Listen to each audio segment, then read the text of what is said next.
Welcome back to Not From Boston, everybody. I'm your host, Bennett Weinshank. We got a good show for you today, I think. First things first, we're going to talk about the 2026 Boston Red Sox. As we do, it's a Red Sox podcast. We're going to talk about how bad they are. Even though they just did clinch a series against the Kansas City Royals, doesn't change the overall problem. And we're going to talk about the second thing, and then we're going to do a quarterly report, because we are a quarter of the way through the baseball season somehow. It feels like it went by really quickly. And then we're going to talk about a fourth thing. The Red Sox thing is actually going to take us the shortest amount of time. I promise this is still a Red Sox podcast. So the Red Sox, looking at this point, I mean, I don't think I've ever watched a worse Red Sox team in my life. I think with the exception of the 2012 Boston Red Sox, famously a dumpster fire led by Bobby Valentine. That team ended up going 69-93, the worst season in Red Sox history since 1965. Overall, that was a really bad experience. The players hated Bobby Valentine. Bobby Valentine, I think, hated the players. Everyone was unhappy. But how do they, at this point in the season, which is, they're 48 games in, how do they stack up against our 2026, maybe also dumpster fire, Boston Red Sox? Well, take a look at this graphic here. You can see that record-wise, at this point in the season, the 2012 Red Sox were actually 500. They were 24-24. Still last place in the AL East, but that is better than being 21-27 and in fourth place in the AL East, in my opinion. The 2026 Sox are, they're further below 500, which I think kind of matters to me more than where you are in the standings. Runs scored, the 2012 Red Sox are actually third in baseball at the time, 235. These Red Sox are currently 29th in runs scored with 177. That kind of identifies the problem. Runs allowed, though, the 2026 Red Sox are sixth in all of baseball. They've only allowed 189 runs. The 2012 Red Sox, at this point, had allowed 236, which was 28th in baseball at the time. So that identifies that problem. So we now know why both of these teams sucked in the ways that they sucked. In terms of hits, home runs, slash line, OPS, the 2012 Red Sox clear the 2026 Boston Red Sox. The Boston Red Sox are just not hitting. It's not, they're not driving in runs. It's not a coherent, mature offense. So, as long as they're not scoring runs, it's going to continue to look like this. And say what you will about the 2012 Red Sox, but at this point in the season, they were scoring runs. I will say that the fact that the Red Sox have taken 2 out of 3, and maybe they've swept at this point the Kansas City Royals, I think is, intriguing. I would definitely, obviously I'm still following the team, so I'm like, maybe I'll be rewarded for my servitude to the baseball gods. If they've taken 2 out of 3 from the Royals. If they do sweep, I will say what's impressive about that is the fact that they've done it without. Roman Anthony has been slumping all season, but still the fact that they've done it with him on the IL, and the fact that they're doing it with now Trevor Story on the IL, even though, again, he's also actually been really poor offensively, but he's supposed to be good. I think what's interesting about Trevor Story being out, and he's out till question mark at this point with, I want to say what is his injury? It is a sports hernia injury. Okay. Not sure what that is, but ow. So what's interesting about that is that it hasn't immediately led to Marcelo Meyer being the default starting shortstop for the Boston Red Sox. Yeah, yesterday, this would be recorded on Wednesday per usual. On Tuesday, IKF started at shortstop. Marcelo Meyer didn't come in until he was a pinch runner for Caleb Durbin at second base. So he didn't even get an at-bat yet yesterday, Tuesday. On Monday, I believe it was Andrew Monasterio was at shortstop. I think not a horrendous shortstop, but and Marcelo Meyer is playing second base. But Marcelo Meyer, first and foremost, he was drafted as a shortstop. He was developed as a shortstop, motherfuckers. play him at shortstop. Like, what are we doing? I think it is fascinating to me how we had this big three that we hyped up. And granted, prospects go south all the time, but I feel like our big three hasn't really gone south so much as this team has fucked them into disappointment. Like, the problem is like they put Marcelo Meyer at shortstop, and he'll be like, because he is good at second base, he is good defensively. We know he'll be good at shortstop, and by putting him there, the Red Sox know they will never be able to put Trevor Story back there because we will all see with our eyes and ears that Marcelo Meyer is just by far the superior shortstop. To which I say, fucking put Trevor Story at second base, grow a pair, and put Marcelo Meyer at short. Put your best team on the field. This is part of why you're 6 games under 500. So yeah, so there's that. Now up next, we got to talk about this gentleman right here, Pete Crow Armstrong, otherwise known as PCA. For those of you who didn't see this clip, over the weekend, the Chicago Cubs were in the South Side playing the Chicago White Sox, and PCA flubbed the ball, hit to center field. He's normally a very good center fielder. And a fan, who I think was there, I've heard was there for her, with her fiance, or I don't know if it was for like a wedding or like soon to be wed celebration, but like whatever. She was, she and a couple other people were shouting at PCA, which is like, they're heckling him. And she's told him, she said, "You fucking suck." To which PCA like ripped around and very aggressively said, "Suck my fucking dick, bitch." Not great. Not a great thing to do. I think, first things first, I think people can both sides this if they want, but they shouldn't. Like, drunkenly accosting athletes is, for better or worse, encouraged in America, I would say. So long as your jeers don't contain anything that could materially be considered something that ends with an ism or ist. Is it rude? Is it rowdy? Yes. Is it something that we as a culture have normalized amongst fans to do? Yes. Talking about like, whether or not this fan was right to say you fucking suck at a baseball game to a player is, I think, deliberately and I think maliciously moving the goalpost. Maliciously moving the goalpost of the argument away from what we actually should be talking about, which is like what Pete Crow Armstrong said. What's bad here across the board? What's bad on PCA's part? What's bad on like baseball media's part? What's bad across the board is that everybody, all the guys, I'm going to say, are either too ignorant or uncaring to understand the sexual violent, not even subtext, just the sexually violent text of what PCA said. And also the way he said it. I mean, like, he didn't hesitate. He was like, blood out the gun. He was, red hot, angry, and like he had that one in the chamber. And as a result, like, PCA didn't physically hurt anybody, but like what he said and the way he said it were violent. Right? Like, I think it's important to me that like you understand that. It's concerning to me that people don't understand that. Like, the phrase "suck my fucking dick, bitch," demanding oral sex with a gendered slur is, it's more commonly heard amongst teenagers who don't really know better, and that's not even okay. But when it comes from an adult man in a spontaneous fit of rage, like, that's kind of telling, right?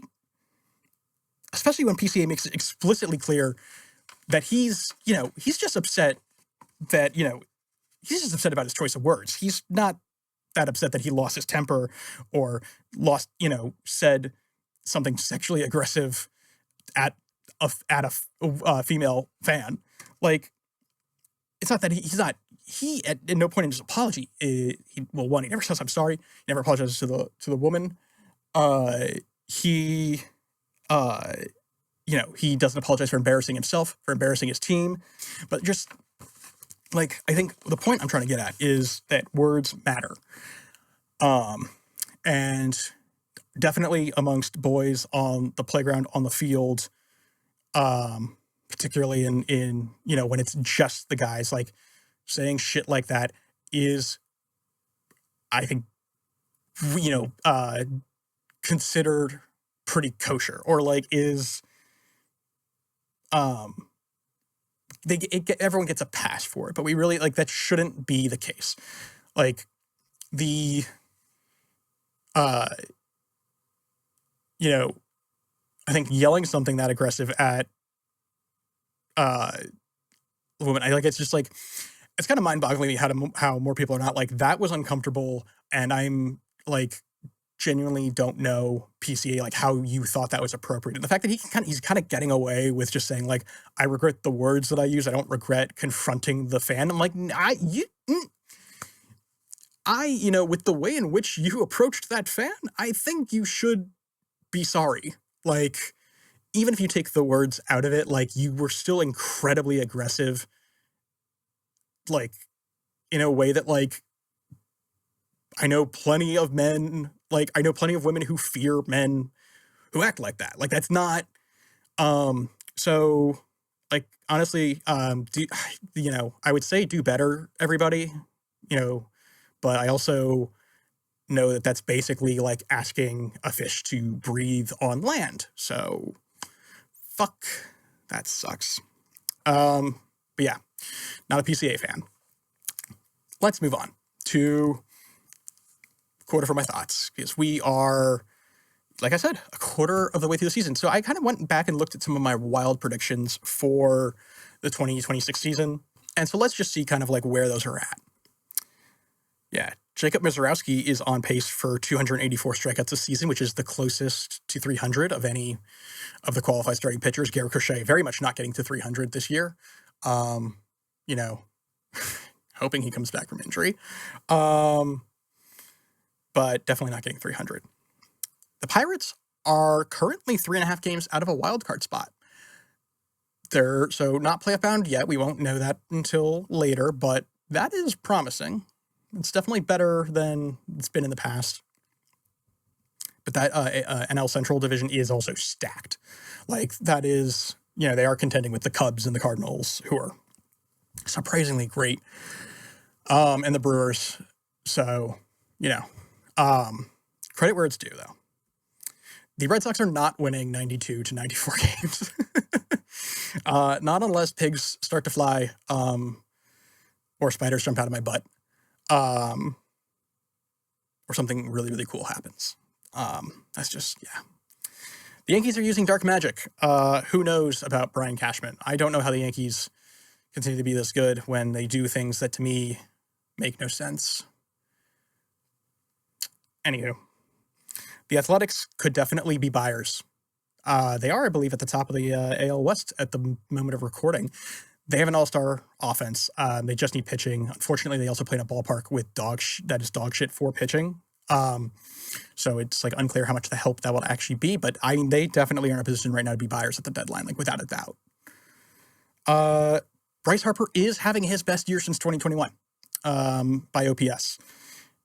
He is, once again, I think, taking what Dave Dombrowski said this offseason to heart, and he's playing elite baseball. Will he win MVP? I mean, actually, maybe, because Ohtani's been kind of underwhelming so far. But I don't know. But he has been, this is definitely his best season since 2021. I feel good about that. The Padres probably aren't rebuilding or trading Tatis at this point, because the Padres are, again, as of recording, ahead of the Dodgers in the NL West. Go figure. They're currently playing each other right this week, so like maybe the Dodgers knock them back down. Either way, Padres are very good. They're in second. They're competitive. They just sold to new ownership. They're probably not making any dramatic moves at that point. They're definitely not going to be moving someone like Tatis Jr. And also, when I made that prediction, I did not know that Fernando Tatis had a full no-trade clause in his contract that extends up until 2027 or 28. So that prediction's definitely not coming true. And then, yeah, the Dodgers are probably still going to make the World Series. I said that they were in second place as of now, but like it's the Dodgers. They're injured as fuck. But guys, we've seen this happen before. We've read this book. a dozen times at this point. The Dodgers have a rough first half, phenomenal second half. Postseason, you get the picture. So what I do think is interesting at the quarter mark of this season is when you look at the top 10 teams, this is the top 10 teams in terms of payroll, in terms of money spent. 4 of them are under 500 currently. And under 500 by a lot. The Mets have been a hot mess. The Red Sox have been a hot mess. The Tigers have been underwhelming. They also lost Skubal, which really hurt them. The Blue Jays have been, reigning AL champs, surprisingly, playing very incompetent baseball. So it's interesting to me here because I think you go back and look, and every year for about the last 10 years, typically it's 4 to 6 of the top 10 teams in payroll make the postseason. So like this isn't inconsistent with that. What is inconsistent with that is the fact that at no point in those 10 years previously were multiple teams that were in the top 10 of payroll significantly below 500. Like we are like right now. Like right now, these are teams that are 5, 6, 7 games below 500. That's really weird. And I think kind of flies right in the face of an argument for a salary cap. Also because the 3 best teams in baseball, as of recording, are the Tampa Bay Rays, the Milwaukee Brewers, the Cleveland Guardians. 3 of the lowest payroll teams in the sport are the best teams in the sport. The salary cap will do... but there's no need for a salary cap. I don't know how you look at this and still think that we need a salary cap. It's irrational and foolish. Also, the fact that the San Diego Padres sold for $4 billion, well over, I think, their initial valuation, it's going to be really hard for ownership to make the argument in negotiations that somehow that teams are hemorrhaging money, that they're not worth anything, that, the economics suggest that a salary cap would be beneficial to them. Well, I don't know. One of your teams in a small market just sold for $4 billion. So do with that what you will. Okay. Finally, we're going to move on to our last segment. We're going to talk about, actually, that's a reminder, I need to change my hat.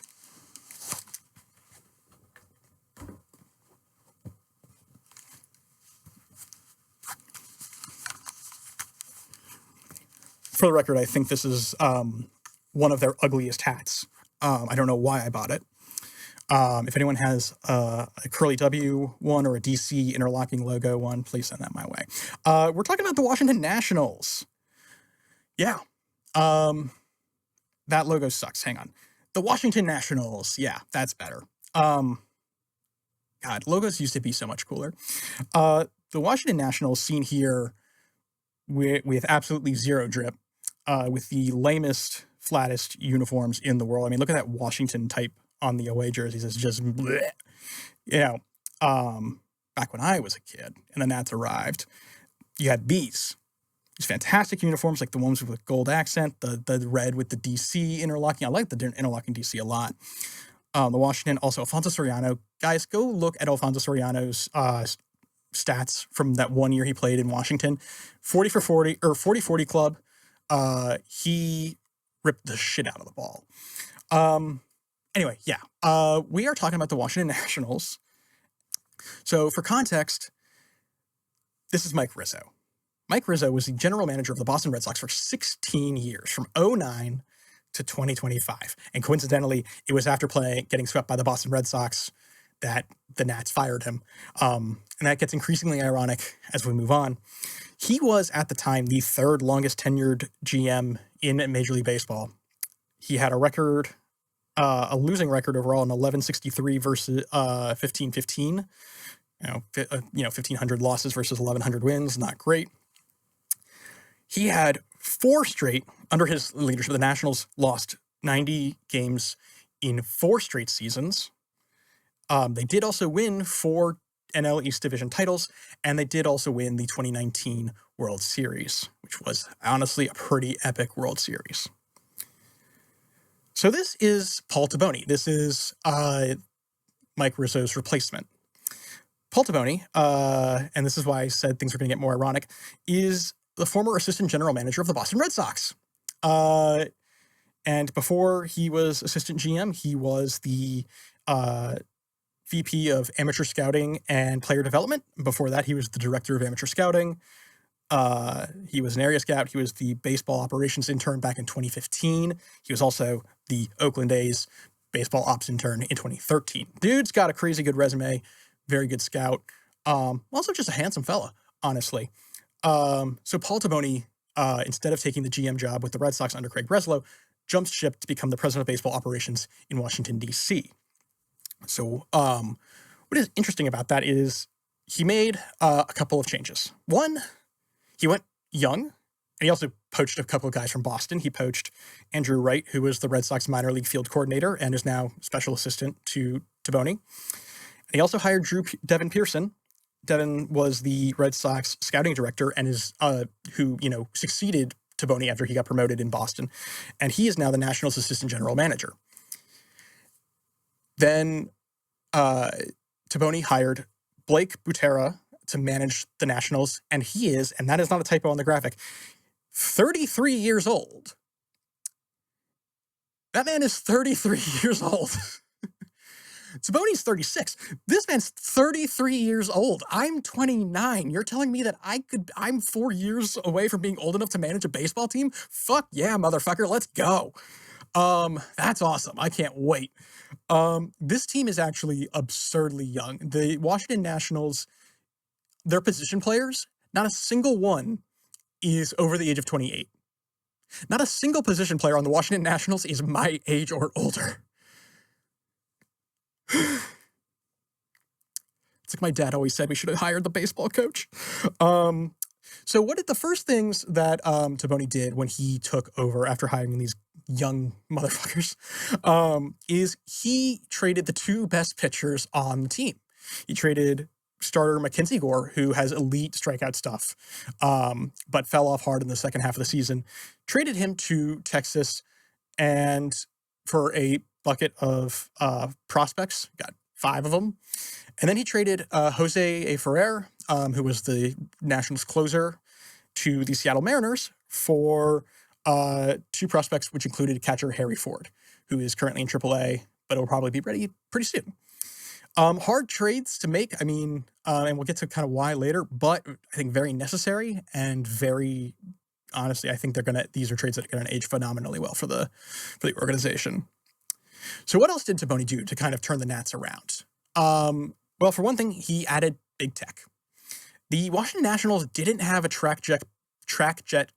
Motherfucker. The Nationals did not have a track jet pitching machine in any of their facilities. They were one of the last MLB teams to buy the track jet machine. Basically, what this pitching machine does is it can visually project a pitcher on the mound, a real MLB pitcher, and the machine inside can adjust so that it is throwing at exactly the same arm angle, with exactly the same motion and delivery as that pitcher in real time. So basically, if I wanted to, if you want to go in there with a track jet pitching machine and you wanted to simulate Garrett Crochet's delivery, and you want a Garrett Crochet cutter, that machine is going to throw you a Garrett Crochet cutter, like precisely with the right spin, right arm angle, all release point, all of that. It's really useful technology. I don't know why the Nationals didn't have it before Taboni got there, but he got them. Some of these pitching machines for spring training in DC and in AAA. Also, by the way, all this information is coming from The Athletic. They're doing really great coverage here.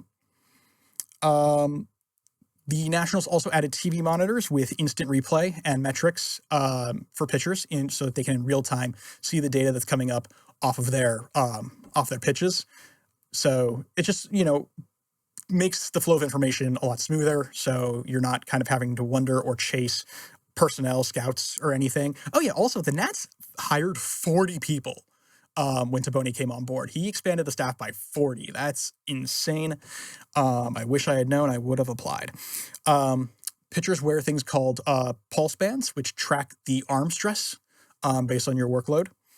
every player got access to True Media, which is a subscription service that includes up-to-date metrics, statistics, and video footage of you and opposing players. So it's something you can kind of like use for thorough research on your own time. And then they also got a plyo wall, which is for pitchers to build arm strength by throwing weighted balls against them. All of these big tech pieces, none of these things were things that the Nationals had before. And these are all things that are standard in pretty much every other ball club. So the Nats were kind of behind on the times technology-wise. And so it's good to see just on that alone, Taboni's like, let me bring you guys into the 2020s. They also have homework, and that is, I think, kind of hilarious, kind of adorable, because they are all, this entire team is so fucking young. So yeah, so for one thing, the Nats, give their players open access to True Media, which other teams don't do. They limit access because they don't want players to get confused by certain data that they may not fully understand. The Nationals don't take that approach. The Nationals have said players should have access to everything. They will be smarter because of it, especially if they receive guidance about what to look for and how to find it. And I think that's really interesting. And I think folds into something else as well down the line. But in terms of homework, so they have pitching homework assignments, for example, with using True Media, identifying the most frequently used pitch for their first pitch strike. So like, whatever the first pitch is a guy throws that is a strike, he's responsible in his homework for identifying which pitch most frequently is his first called strike, or his first strike pitch. So the other kind of assignments included looking at fastball outcomes in different parts of the zone, and ranking their pitches at their ability to put batters away late in counts. So, they're going to be like, hey, Bennett, how does your fastball do at putting guys away in 3-2 counts? How about your changeup? How about your curveball? Rank them, 1 through 3. Which one's better at doing this and which one isn't? For batters, their assignments are also pretty interesting. Theirs are hard copy on paper, which I think is pretty fascinating, and I kind of love that as someone who loves hard copy. Batters at the beginning of every day take a piece of paper from their locker, and they are identifying which parts of the strike zone they intend to swing at that day and why, which I think is really interesting. And they aren't allowed to go to the hitters' meetings without this piece of paper filled out. I think it's really interesting stuff because, what does that mean, identifying what parts of the zone you swing at? Well, if you're facing a pitcher on the mound who throws a lot of inside breaking pitches, you're going to probably want to kind of swing on the more inside part of the plate. You're going to want to keep your hands inside the baseball, all that stuff, if a guy's, I think throwing you, I think like probably trying to get you to chase, you might say that like, oh, I might be swinging at the bottom of the zone, but I'm going to, I'm going to be really cautious about swinging at the bottom of the zone because I know that ball might fall out, from underneath me, and I might, whiff. Or if I know that like, oh, hey, this guy throws in tied counts, this guy likes to kind of get you to chase with a fastball up. It's like, okay, cool. I'm going to look for that because when he misses, that fastball's going to be square, right where I want it. I'm going to, barrel it out of the yard. So like, these are all like kind of good things for players to be thinking about. It's really smart to have such young guys kind of put these things on paper or put them, somewhere where they can kind of really digest it. So I think that's really cool. Communication is, of course I got to bring it back to that. Communication is also something new that Taboni's brought to the organization. And man, do I think that's really interesting, considering that he came from Craig Breslow's Red Sox. Before that, I think this is really interesting. So CJ Abrams is the Nationals shortstop currently, and he's very good. But therefore, he has been in a lot of trade rumors this offseason because, like with trading Mackenzie Gore and Jose Ferrer, trading Abrams could get you a nice package in return.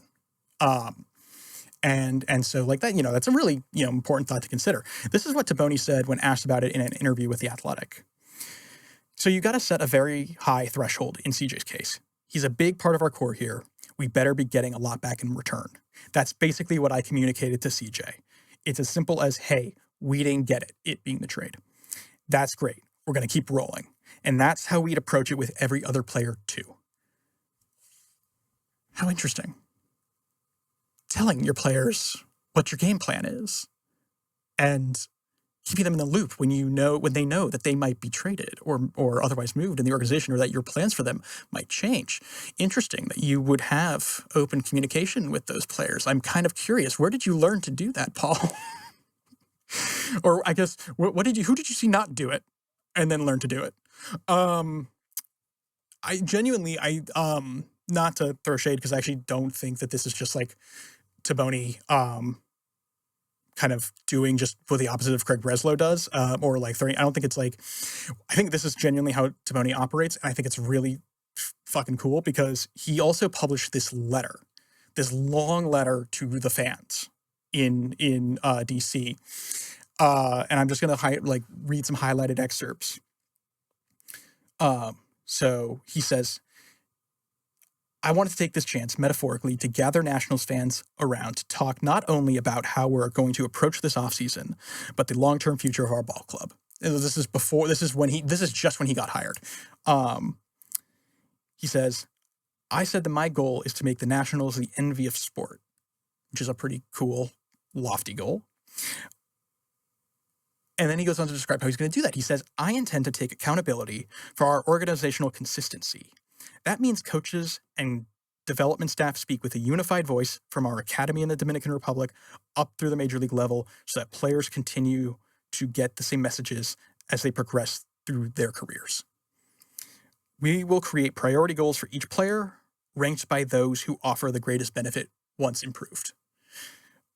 Improvement won't just happen by accident. It'll be the product of excellent planning, thoughtful collaboration, and diligent execution. I mean, you have no idea. I can't believe I missed this when this came out, but reading it last week, I fucking lost my mind, because this is exactly what I think GMs should be doing. This is like exactly what I would be doing. This is what I talked about 2 weeks ago in the last episode. We're talking about what the Red Sox could do differently communication-wise. Like, being just like letting people in on the process, being thorough in your communication with your players about what your plans are, and how you plan to get it done. I mean, it's fan-fucking-tastic. All right, keeps going. Building a team that becomes the envy of sport is an ambitious goal. Some days it'll feel as if we're moving quickly. Others might feel like we've hit rush hour traffic on the Beltway. Nice. There will be pockets of frustration. It'll certainly take time, measured in years. And baseball is a game that involves luck as well as skill. Injuries suffered or avoided, balls that drop in that could have just as easily been caught. We can only control what we control. But the most important thing is that we're continuing to move forward.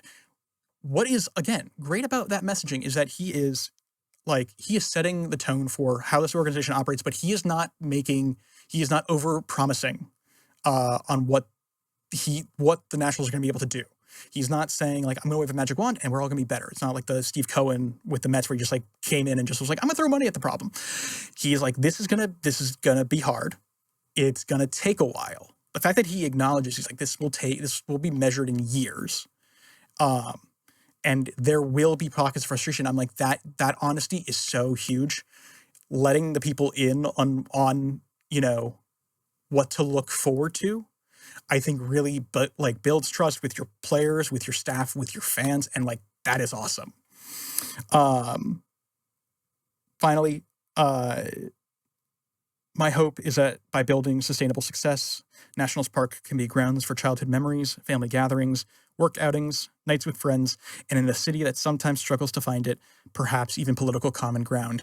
That might be the most lofty goal that Paul Taboni mentions in this letter. I want kids growing up in the DC area to fall in love with the game the same way that I did by coming out to the ballpark. I want fans of all ages to know that when they come to Nationals Park, they'll see a team that plays hard for them. And then finally, he says, I'm appreciative for the chance to help realize this vision and humble to be a part of the effort. It's a responsibility to this fan base and to this city that I don't take lightly. I mean, clap, clap, clap, clap, clap, clap, clap. That's just fantastic. I think if you're a Nats fan, you now know, like, this is the man in charge. This is his attitude. He is positive, but he's not over promising. He is, his resume speaks for itself. He's very talented. And he's promising eventually a brighter, a better vision, a better future for the Washington Nationals. And like, honestly, I was like, reading that, I was like, I need to reinvest in the Nats. I swear to God, I read that and I was like, I need to go back to, like, I'm always going to be a Red Sox fan, but I've always needed a National League team. And like, yes, kind of the Nationals, but like, they were always kind of not really. Like, I think with my whole chest, like, I'm like, I read this, I'm like, I want to be, I want to root for the Red Sox and the Nationals. I want it to actually be difficult for me to choose who to root for when these two teams play each other, except not really. It will be the Red Sox just by matter of time committed. But you know what I mean? Like, this is how you get people on board. And I do really think it's interesting. I do think it's really telling that this guy who spent almost his entire career with the Boston Red Sox, and spent 2 years under the, under a chief baseball officer who is well known to struggle with communication issues within the organization, and to such a degree that, like, they traded away their best hitter, and then let the hitter that they replaced him with get away in free agency. It's really telling to me that he's emphasizing these things, such as like collaboration, because we know that Breslow is notorious for keeping a very tight inner circle and not keeping everybody in the loop. Emphasizing collaboration, emphasizing, like, that, yes, I will talk to players when we decide not to trade them, and also when we are, like, looking into trading them. Like, I think that is just so refreshing, and I'm very into it. And you know what? It has kind of already paid off to an extent. The Nationals were projected to be one of the worst teams in baseball this year. They have been surprisingly, I don't want to say mediocre, because that feels like a little too, but they're not, like, good. They've been mid, but it's been great. It's been the best kind of mid I've ever seen in my life. The Washington Nationals are, as of right now, and also I just want to put this up for record, like, comparing them to the 2019 Washington Nationals at this point in the season. At this point in the season, in 2019, the Washington Nationals were 19-30. This was the year they won the World Series. They were 19-30. They were fourth in the NL East. They were 11 games under 500. This Washington Nationals team this year is 24-25. They're third in the NL East. They scored, this Washington Nationals team is scoring the most runs in Major League Baseball. 271 runs scored already this year. They lead baseball in runs scored. They have an elite offense. They are mashing the ball. They are, however, and this is where the other shoe kind of drops, they are 30th in runs allowed, meaning they let in the most runs as well as scoring the most runs. They've allowed 290 runs to score against them. So that is why they're under 500. But they are 6th in the league in hits. They are 8th in home runs. They are 5th in OPS. The only categories where the 2019 Nats at this point in the season are better than the 2026 Nats is in runs allowed, although they were still tied for 26th at that point, and in home runs. They have 63 as opposed to the Nats 59. But the 2016 is better than the 2019 team as of now. Like, and there is room for this team to get better. I mean, that farm system is only going to get better. I don't imagine, based on what he's saying, like, I don't think Tabani's going to want to necessarily burn prospect capital to bring in pitching to kind of, like, fix this mess. But it's definitely, this team is trending in the right direction. And I think that's really huge. I think he's made, like, this, to me, looking at what the Nats are doing right now, this is 2 years of progress, made in, a quarter of a season. I think it's really impressive, and really cool, and I think should be kind of applauded. And Paul Taboni, if you are watching this somehow or hearing this, please hire me. I think I love everything that you do. That's our show, guys. As always, thanks so much for watching. Before you go, as always, remember Instagram, we're at Not From Boston Pod. Substack, we are at notfromboston.substack.com. Patreon.com/notfromboston. And we are on Spotify, Apple Podcasts, and YouTube. By the way, in terms of distribution, we are no longer distributing, I say we, I keep doing that. I'm no longer distributing the podcast through Substack. I will, I think, still try to post it there if I can, but I've moved the RSS feed over to Acast. The hope being is that as this show continues to grow, Acast is very good at helping with advertising and revenue generating.